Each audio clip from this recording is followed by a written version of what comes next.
Second part video of افکار سیاسی. Thomas Hobbes ملبری میں پیدا ہوا. ابتدائی تعلیم کے بعد آکسفورڈ چلا گیا. آکسفورڈ کی تعلیم خشک اور بے سود لگی. آکسفورڈ کے بعد ولیم کاونڈش کے لڑکے اور وارث تخت کے اتالق مقرر ہوا. مشہور انگریز کاونڈش خاندان سے تعلقات کا ہابس کے کردار پر گہرا اثر ہوا. کاونڈش کی وجہ سے اس کا تعارف نامور اور مشہور انگریزوں سے ہوا، جس میں بین جونسن، بیکن اور کلیرنڈن خاص طور پر قابل ذکر ہیں. اس نے جمہوری طرز حکومت سے نفرت کا اظہار کیا. اس کو بادشاہت پسند تھی. اس نے انگلستان جب چھوڑا جب خانہ جنگیوں کے بادل چھائے ہوئے تھے. وہ بادشاہی اور شاہی خاندان سے تھا. اس نے 91 سال کی عمر میں وفات پائی. لیویاتھن اس کی مشہور تصنیف ہے. پھر ہابس نے ڈی سیوک لکھی جو طالب علموں کے لیے مفید ہے. وہ کہتا ہے کہ انسان قدرتی طور پر خود غرض ہے. اس نے قدرتی زمانے کی تصویر وہی کھینچی جو اسلام سے قبل عرب کے سیاسی اور سماجی حالات تھے. اپنی تصنیف لیوتھان میں تھامس فطری حق اور فطری قانون میں فرق بتاتا ہے. وہ کہتا ہے کہ فطری حق کا مطلب ہے انسان کو پوری آزادی حاصل ہو اور آزاد ہونے کے ساتھ ساتھ وہ اپنے وجود کا تحفظ بھی کرے. وہ کہتا ہے کہ سب سے پہلا اصول فطری قانون کا یہ ہے کہ ہر شخص امن قائم کرے. فطری قانون انسان کو آپس میں معاہدہ کرنے پر مجبور کرتا ہے. جان لاک سیاسیات، معاشیات، تعلیم اور دینیات کے مضامین پر بات کی. متوسط گھرانے میں پیدا ہوا. آکسفورڈ سے تعلیم حاصل کی. پھر آکسفورڈ میں ہی استاد رہا. بادشاہت کی حکومت چاہتا تھا. مشہور تصنیف آن سول گورنمنٹ ہے. وہ ہابس کے نظریات کے خلاف برعکس تھا.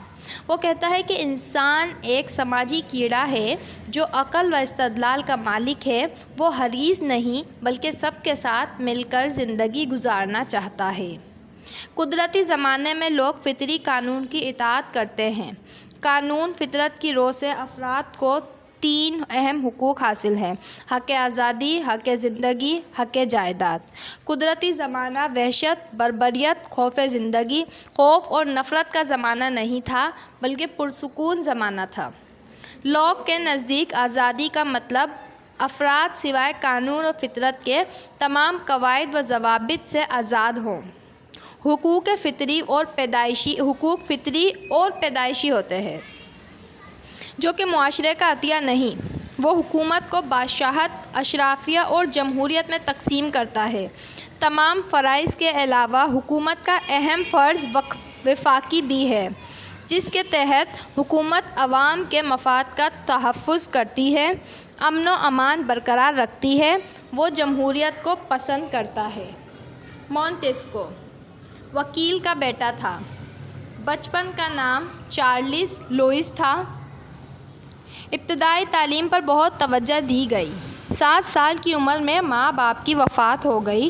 ماں کی ساری جائیداد چارلس لوئس کو مل گئی، جس کے ساتھ ہی اس کو بیرن ڈی لا بریٹ کا خطاب عطا کیا گیا. 1711 میں قانون کی ڈگری حاصل کی. 1714 میں کونسلر بنا دیا گیا. 1716 میں لو کے چچا کا انتقال ہو گیا. چچا کا خطاب تھا بیرن ڈی مونٹیسکیو، لیکن انتقال کے وقت اس کے چچا نے وصیت کی کہ میرا خطاب اور عہدہ چارلس لوئس کو دیا جائے. اس کے بعد بیرن ڈی مونٹیسکیو نام مشہور ہوا. فارسی خطوط و کتابت نے بہت مشہور کروایا. پھر عہدہ ترک کر دیا اور پیرس چلا آیا. مختلف ممالک کا سفر کیا. وہ فرانس کا دوسرے ممالک سے موازنہ کرنا چاہتا تھا. وہ فرانس کے امراء میں شمار کیا جاتا تھا. وہ فرانس کی اہم پارلیمنٹ بورڈوکس کا صدر مقرر ہوا. مشہور تصانیف Persian letters, spirit of law. وہ کہتا ہے کہ قدیم زمانے میں افراد قدرتی زمانے میں رہتے تھے. مونٹیسکیو کہتا ہے کہ انسان میں جہالت، غلطیاں اور ضعیف البیانی پائی جاتی ہیں، اس لیے وہ بہت جلد اپنے خالق کو بھول جاتا ہے. اسی وجہ سے خالق نے مذہبی قوانین عائد کر کے انسان کو اس کے فرائض کا احساس دلایا ہے۔ اس نے قوانین کو 3 اقسام میں بیان کیا ہے: laws of nation, political laws, civil laws. بین الاقوامی قوانین ہر قوم کے لیے مشترک ہوتے ہیں، لیکن سیاسی اور شہری قوانین تمام ریاستوں کے مختلف ہوتے ہیں۔ سیاسی قوانین کا افراد کے کردار سے تعلق ہوتا ہے، اسی طرح شہری قوانین موسم، جغرافیائی حالات، آبادی اور عوام کے مذہب وغیرہ سے تعلق رکھتے ہیں۔ وہ کہتا ہے کہ جمہوری حکومت ایک مثالی حکومت ہو سکتی ہے بشرط یہ کہ عوام کے اخلاق بلند ہوں۔ عوام کے اخلاق بلند ہوں۔ جمہوریت اسی ملک میں کامیاب ہو سکتی ہے جہاں پر برابری اور مساوات ہوں۔ نظریہ تفریق اور اختیارات۔ حکومت کے 3 اہم شعبے ہیں: مقننہ، جس کا کام قانون سازی ہے، انتظامیہ، قانون نافذ کرنے والے، عدلیہ، عدل کرنے والے۔ اس نظریے سے اختلاف رکھا جاتا ہے اور ڈی کروک اہم کہا جاتا ہے۔ ڈی کروک کہتا ہے کہ حکومت کے 2 شعبے ہیں: مقننہ اور انتظامیہ، لیکن ڈی کروک کا نظریہ قابل قبول نہیں۔ مونتسکو کا یہ تینوں شعبوں کا نظریہ بہت مقبول ہوا۔ آزادی۔ وہ لاک کے نظریے آزادی کو اپناتا ہے۔ آزادی کا مطلب ہر وہ کام کرنا جس کی قانون اجازت دیتا ہے۔ وہ موسمی حالات کا قومی زندگی پر اثر نظریے سے مطابقت رکھتا ہے۔ موسم کا افراد کے سیاسی اداروں پر گہرا اثر ہوتا ہے۔ گرم علاقوں میں رہنے والے عام طور پر سست اور لاغر ہوتے ہیں، جبکہ سرد علاقوں میں رہنے والے پھرتیلے ہوتے ہیں۔ مونتسکو کی کتاب دی اسپرٹ آف لاز کا بہت سی زبانوں میں ترجمہ ہوا۔ نہ تو وہ جمہوریت پسند تھا اور نہ ہی عوام کے اقتدار اعلیٰ کی حمایت کرتا تھا۔ روسو کے والد گھڑی ساز تھے، لیکن بعد میں رقص اور ناچ گانا سکھانا شروع کر دیا۔ والدہ اعلیٰ خاندان سے تھیں۔ والدہ کے انتقال روسو کی پیدائش کے 1 ماہ بعد ہو گیا۔ اپنی والدہ کی وفات کا سانحہ روسو نے اس طرح بیان کیا کہ میری والدہ کو میری قیمت میں جان دینی پڑی۔ میری بدقسمتیوں میں سب سے بڑی بدقسمتی میری پیدائش ہے۔ عمر کا زیادہ حصہ آوارہ گردی میں گزرا۔ وہ بے حد جذباتی اور حساس انسان تھا۔ 10 سال کی عمر میں مدرسے میں ہنر سیکھے۔ 16 سال کی عمر میں جینوا چھوڑ کر چلا گیا اور حالات بہت خراب ہو گئے۔ پھر ایک پادری نے اس کو میڈیم وارنس کی سرپرستی میں دے دیا۔ وہاں اس نے فلسفہ اور سیاست کا گہرا مطالعہ کیا۔ پھر شادی ہوئی اور 5 بچے ہوئے۔ اس نے اپنے بچوں کو لاوارث کہہ کر یتیم خانے بھیج دیا۔ وہ ساری عمر اپنی اس حرکت پر شرمسار رہا۔ ایک دن اس نے موضوع پڑھا کہ کیا علوم و فنون کی ترقی نے اخلاق کو پاکیزہ کر دیا ہے یا گندا کر دیا ہے۔ روسو نے لکھا، علم انسان کے جسم اور دماغ کو کمزور کر کے بزدل بناتا ہے۔ اس موضوع نے روسو کو بہت شہرت دی۔ پھر روسو نے کتابیں لکھیں۔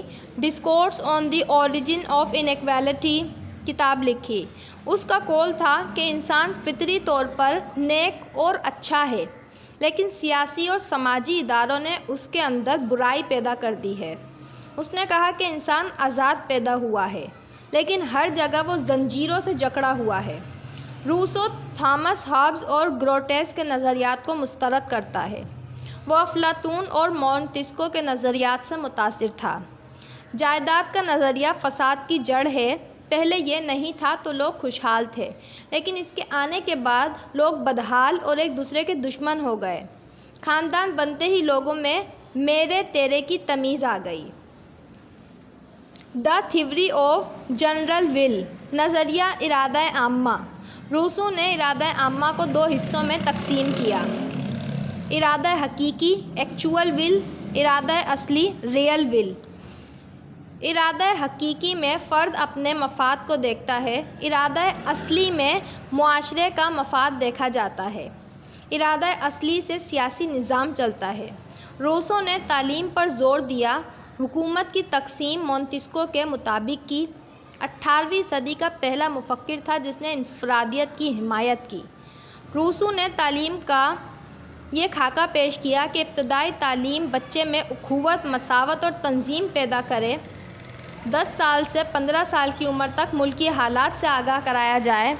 15 کی عمر میں ملکی تاریخ پڑھائی جائے اور 16 سال کی عمر میں قانون کی تعلیم دی جائے۔ روسو عورتوں کی تعلیم کے خلاف تھا۔ وہ ریاست کو ایک جسم کی مانند قرار دیتا ہے۔ ریاست کا مقصد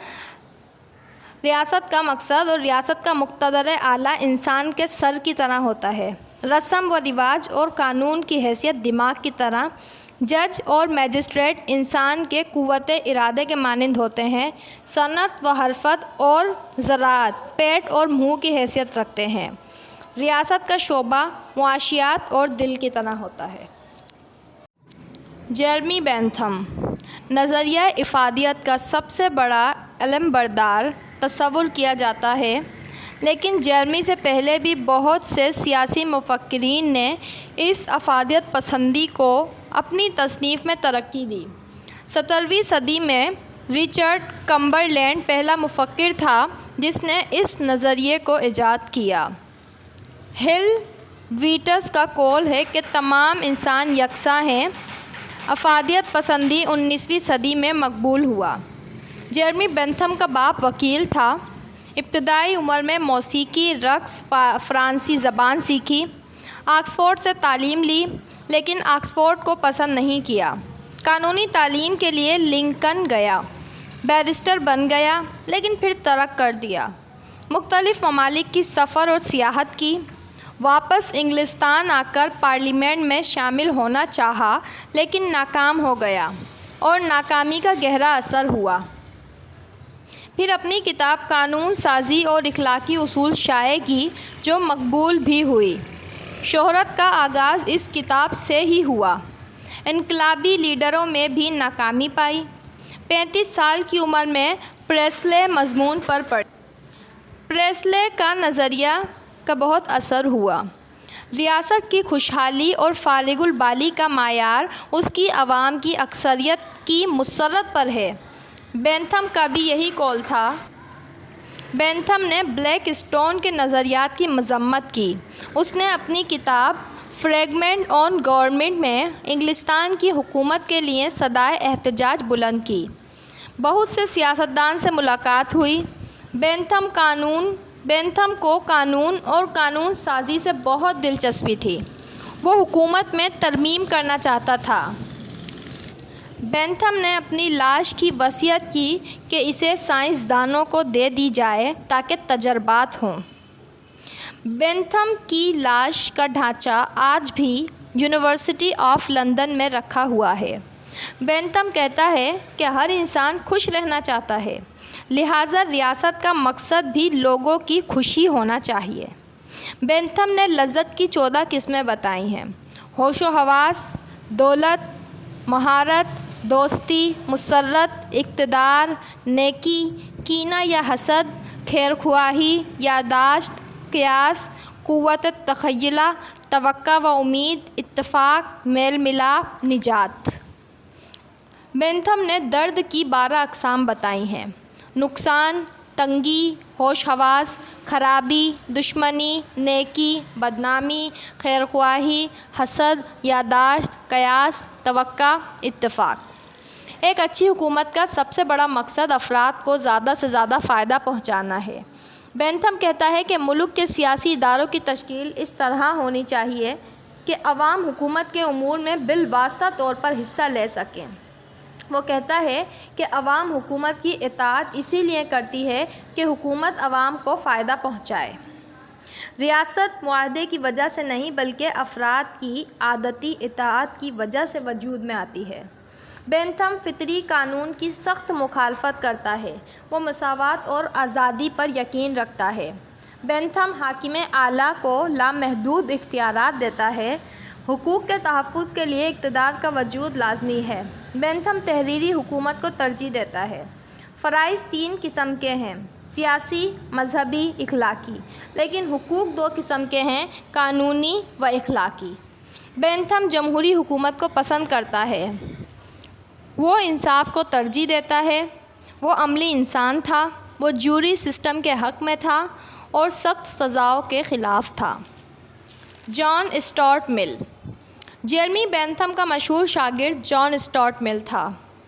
جیمز مل کا بیٹا تھا۔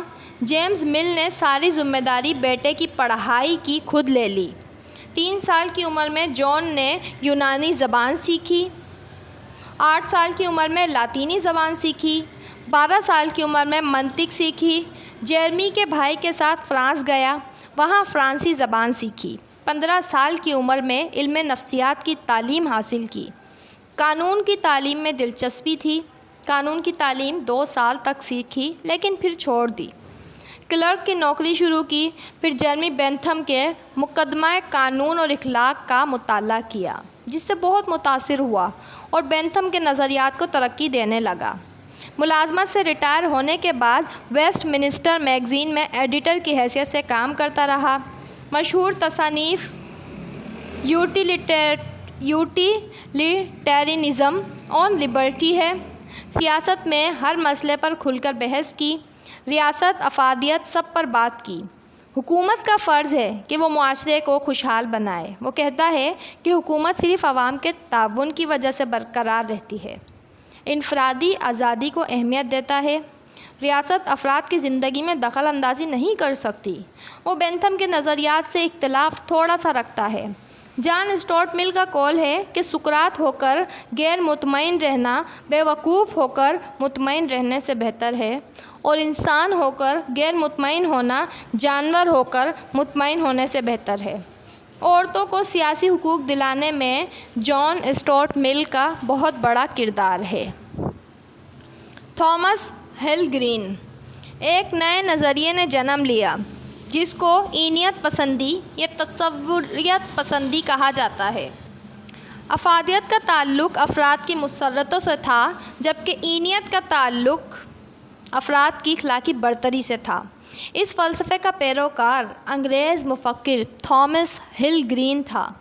14 سال کی عمر تک گھر پر تعلیم حاصل کی، پھر آکسفورڈ میں قیام کیا۔ بیلیول کالج کا فیلو مقرر ہوا۔ مشہور شاعر جان ایڈنگسن کی بہن سے شادی کی۔ آکسفورڈ میں گرین مختلف مضامین پڑھاتا تھا، جن میں تاریخ، اخلاقیات، منطق، تعلیم اور تاریخ فلسفہ قابل ذکر ہیں۔ گرین ایک سیاسی مفکر نہیں تھا، وہ ایک عملی انسان تھا۔ پھر اس کے خون میں زہر پھیل گیا اور وفات ہو گئی۔ گرین انسانی شعور کو اپنے فلسفے کی بنیاد بناتا ہے اور کہتا ہے کہ خود بیداری اور خود شعوری انسان کی ایک خصوصیت ہے جو انسان اور جانوروں میں فرق واضح کرتی ہے۔ اپنی مشہور تصنیف میں پرنسپلز آف پولیٹیکل اوبلیگیشنز میں گرین نظریہ ریاست پیش کرتا ہے۔ وہ کہتا ہے کہ ریاست روح ربانی کا جدید ترین مجسمہ ہے۔ ریاست کے بغیر انسان زندہ نہیں رہ سکتا۔ وہ کہتا ہے کہ آزادی افراد کی سب سے بڑی طاقت ہے۔ وہ مجرم کو عبرتناک سزا دینے کے حق میں تھا۔ وہ جنگ کے مخالف تھا اور کہتا تھا کہ جنگ انسانی حقوق کو ختم کرتی ہے۔ کارل مارکس جرمنی میں پیدا ہوا۔ یہودی وکیل کا بیٹا تھا جس نے بعد میں عیسائی مذہب اختیار کیا۔ برلن جا کر معاشیات سیکھی۔ پیرس جا کر اس نے ایک مالدار خوبصورت لڑکی چینی کی تعریفوں میں نظمیں لکھیں اور بعد میں اس نے اسی لڑکی سے شادی کر لی۔ وہ تعلیمی پیشہ اختیار کرنا چاہتا تھا لیکن اپنے باغیانہ نظریات کی وجہ سے یونیورسٹی میں کوئی عہدہ حاصل نہ کر سکا۔ مجبوراً صحافت کا پیشہ اختیار کرنا پڑا۔ کارل مارکس مزدور طبقے کو راستہ دکھانا چاہتا تھا جہاں سے آزادی حاصل کی جائے۔ مشہور تصنیف کمیونسٹ اعلان، کمیونسٹ مینیفیسٹ ہے اور داس کیپٹل ہے۔ کارل مارکس کا قول ہے کہ یہ کتاب میری زندگی کے تمام تجربات کا نچوڑ ہے جس کے لیے میں نے اپنی خوشی، آرام، سکون اور خاندان تک کی قربانی دی ہے۔ ہیرالڈ جے لاسکی انگلستان میں پیدا ہوا۔ باپ یہودی تھا۔ ہیرالڈ ابھی 18 سال کا تھا کہ ایک عیسائی لڑکی سے شادی کر لی۔ آکسفورڈ سے تعلیم حاصل کی، لیکچرر بنا، یونیورسٹی میں ملازمتوں کے درمیان شہرت حاصل کی۔ مشہور تصنیف کمیونزم، گرامر آف پالیٹکس ہے۔ وہ حقوق کی تعریف ایسے کرتا ہے کہ حقوق سماجی زندگی کی وہ شرط ہے جن کے بغیر کوئی انسان خود کو بہتر نہیں بنا سکتا۔ وہ افراد کے حقوق کو اہمیت دیتا ہے۔ وہ افراد کے یہ اہم حقوق بتاتا ہے: ہر فرد کو تعلیم کا حق ہونا چاہیے، تحریر و تقریر کی آزادی ہو، انجمنیں قائم کرنے کی آزادی ہو، جلسہ کرنے کا حق ہو، کام کرنے کا حق ہو، محنت کے مطابق اجرت ہو، شہری کو نجی ملکیت کا حق ہو، عدالت کا حق ہو۔ اس نے آزادی کی 3 قسمیں بتائی ہیں: ذاتی آزادی، سیاسی آزادی، معاشی آزادی۔ ماوردی ابو الحسین علی محمد بن حبیب الماوردی عراق میں پیدا ہوئے۔ شافعی مذہب سے تعلق تھا۔ ماوردی نے بصرہ اور بغداد میں پروفیسر کی حیثیت سے پڑھایا۔ ابن خلدون عبد الرحمن ابن خلدون تیونس میں پیدا ہوئے۔ ابتدائی تعلیم گھر پر حاصل کی۔ ابتدائی تعلیم مذہبی حاصل کی۔ قرآن حفظ کیا۔ زندگی کا بیشتر حصہ مصائب میں گزرا، مصیبتوں میں گزرا۔ اپنے رفیقوں کے خلاف سازشیں کیں اور جیل گئے۔ ایک مرتبہ سفیر کی حیثیت سے پیڈرو سے بات چیت کی۔ پیڈرو بہت ظالم انسان تھا، لیکن ابن خلدون سے متاثر ہوا۔ ابن خلدون کے بیوی بچے سمندر میں ڈوب گئے تھے۔ وہ ریاست کی بنیاد امن عامہ پر رکھتا ہے۔ وہ عصبیت کو قبائل کی خواہش کا نام دیتا ہے۔ انسان میں جنگ کے جراثیم پائے جاتے ہیں۔ وہ جھگڑالو بھی واقع ہوا ہے۔ اس وجہ سے ایسے نظام کی ضرورت ہے جو امن قائم کرے۔ محمد اقبال ایک قوم کی گرتی ہوئی حالت اور زوال سے دوسری طاقتور قومیں ضرور فائدہ اٹھاتی ہیں۔ انگریزوں نے مسلمانوں کو اپنا غلام بنا لیا۔ مسلمان بالکل مفلوج ہو کر رہ گئے انگریزوں کی زد میں آ کر۔ اس وقت صرف تعلیم ہی ایسا ذریعہ تھی جو مسلمانوں کو پستی کے گڑھے سے نکال سکتی تھی۔ سر سید احمد خان نے مسلمانوں کی تعلیم کے لیے محنت کی۔ مسلمان قوم 2 حصوں میں تقسیم ہو گئی، ایک طبقہ انگریزی دان نوجوانوں کا تو دوسرا طبقہ جاہل مسلمانوں کا۔ پھر برِ صغیر میں مرد مجاہد شیخ محمد اقبال 1876 میں پنجاب کے ضلع سیالکوٹ میں پیدا ہوئے۔ والد کا نام نور محمد تھا۔ ابتدائی تعلیم مذہبی حاصل کی، پھر مشن اسکول سیالکوٹ میں داخل ہوئے، پھر گورنمنٹ کالج لاہور سے ایم اے کیا، پھر اسسٹنٹ پروفیسر مقرر ہوئے۔ آکسفورڈ سے بیرسٹری کی۔ جرمنی گئے، وہاں فارسی کتابوں کا مطالعہ کیا۔ جرمنی کی میونک یونیورسٹی نے ڈاکٹریٹ کی ڈگری دی، پھر ہندوستان آ کر وکالت شروع کی۔ سیاست میں بھی حصہ لیا۔ 1926 میں مسلم لیگ کے ممبر بنے، پھر 1930 میں مسلم لیگ کے صدر منتخب ہوئے۔ 1930 میں مسلمانوں کے لیے ایک علیحدہ زمین کا نظریہ پیش کیا۔ ولایت سے واپس آنے کے بعد فارسی میں اشعار لکھنے شروع کیے اور اردو میں نظمیں لکھیں۔ اقبال کہتے ہیں کہ نظام سیاست سے مراد ایک ایسی جماعت ہے جو نظم و قانون اور اخلاق سے بندھی ہوئی ہو۔